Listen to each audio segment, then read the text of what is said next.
देखो, आज का दिन स्वर्गीय राजेश पायलट पूरे देश के किसानों के, मजदूरों के, सबके 36 कौम के नेता थे और हमेशा चाहे लोकसभा हो चाहे कुछ भी हो उनके लिए बोलते थे।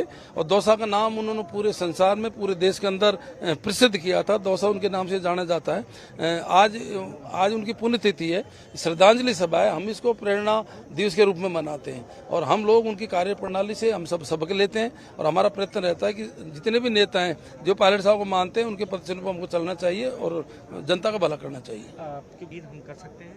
देखो, मैं ये कुछ दिनों से नहीं चल रही है, 2020 से जब से पायलट साहब दिल्ली गए थे हाईकमान के पास में, हम भी उसमें सम्मिलित थे, तब से यह अफवाह 11 तारीख को उड़ रही है। उस टाइम भी 11 तारीख को अफवाह उड़ी थी, 11 तारीख पता नहीं क्या हो रहा है, 11 तारीख क्या हो रहा है।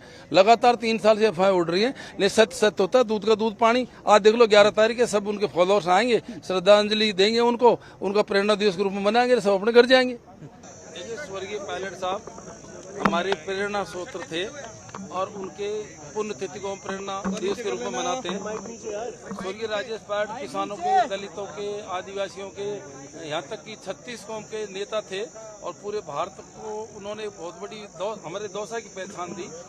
मैं समझता हूँ कि दौसा का नाम उनके टाइम पे पूरा भारत को रोशन हुआ। लोग बाग जो थे दौसा को राजेश पायलट के नाम से जानते थे।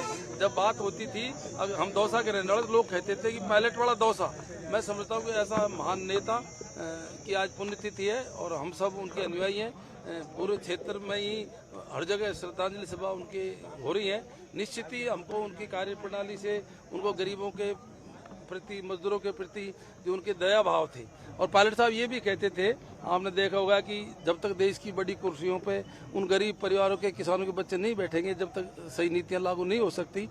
तो इसीलिए हम उसको आज प्रेरणा दिवस के रूप में मनाते हैं और बहुत बड़ी संख्या में लोग बाग आज उनके जो अनुयायी है पूरे भारत के अंदर ये दिवस मनता है। मुरारी जी, आज एक अफवाह भी थी कि कितनी सच्चाई है इसमें कि भाई आज पार्टी का कुछ ऐलान होने ऐसा मैं शुरू से लगातार मैं कहता रहा हूँ, हम 3-4 रोज मेरे स्टेटमेंट पढ़े होंगे। ये केवल भ्रमित है। ये 2020 से ही जब भी पुण्यतिथि पायलट साहब की आती है ये अफवाहें चलती रहती हैं। हम सब पायलट साहब के जो फॉलोअर्स हैं, आज उनकी पुण्यतिथि है, आज हम प्रेरणा दिवस के रूप में उसको मनाते हैं। मैंने कल परसों लोगों से कहा था कि 11 तारीख को क्लियर हो जाएगा। ये केवल वातावरण गंदा करने के लिए ऐसी अफवाह नहीं फैला रहा है। कौन? मेरे को तो कुछ ज्यादा ऐसा लग रहा है कि सब ज्यादा मीडिया वाले छापते हैं, आप ही फैलाते हो भैया। उनको सम्मान तो नहीं मिल रहा ना, तो हो सकता है वो इसलिए। भैया, ये प्रेरणा दिवस है, ये ऐसी बात करने का बिल्कुल दिन नहीं है। इतने बड़े नेता थे, देश के नेता थे। स्वर्गीय पायलट साहब की पुण्यतिथि है और सब प्रेरणा दिवस रूप उसको मिला रहे हैं और राजनीतिक बात यहाँ पे नहीं करनी चाहिए किसी को भी। उनकी पार्टी के नेता ऐसा मैं कह रहा हूँ, बेकार की बात आपको नहीं पूछनी चाहिए, क्वेश्चन हमको अच्छा, नहीं एक करनी लास्ट चाहिए। क्वेश्चन आप बता दो कि पायलट साहब कांग्रेस में ही रहने वाले हैं या फिर कोई पार्टी है उन्होंने आपने कह दिया कि नहीं बना? ऐसा ये सब मैं कह रहा हूँ, ऐसी कोई बात नहीं है, सब बेकार की बात है। आज स्वर्गीय पायलट साहब को प्रेरणा दिवस है। हम सब कांग्रेस में हाईकमान के मैटर है, सारा का सारा हाईकमान। आपको पता है कि ये मामला न तो मेरे स्तर का है न राजस्थान स्तर का है, ये सारा मामला हाईकमान का है और हम सब कांग्रेस में। कुल मिलाकर पायलट साहब कहीं नहीं जा रहे। अभी जो कुछ हाईकमान से संतुष्ट है सर आप? अरे मैं कह रहा हूँ, मेरी बात क्यों कर रहे हो आप? हाईकमान का रिजल्ट आने दो, साथ में मैं संतुष्ट हूँ, नहीं संतुष्ट। पायलट साहब कहीं नहीं जा रहे, कुल मिला के बात ये है। अरे ये मैं कह रहा हूँ, जा खा रहे हैं जो यही तो आ रहे हैं।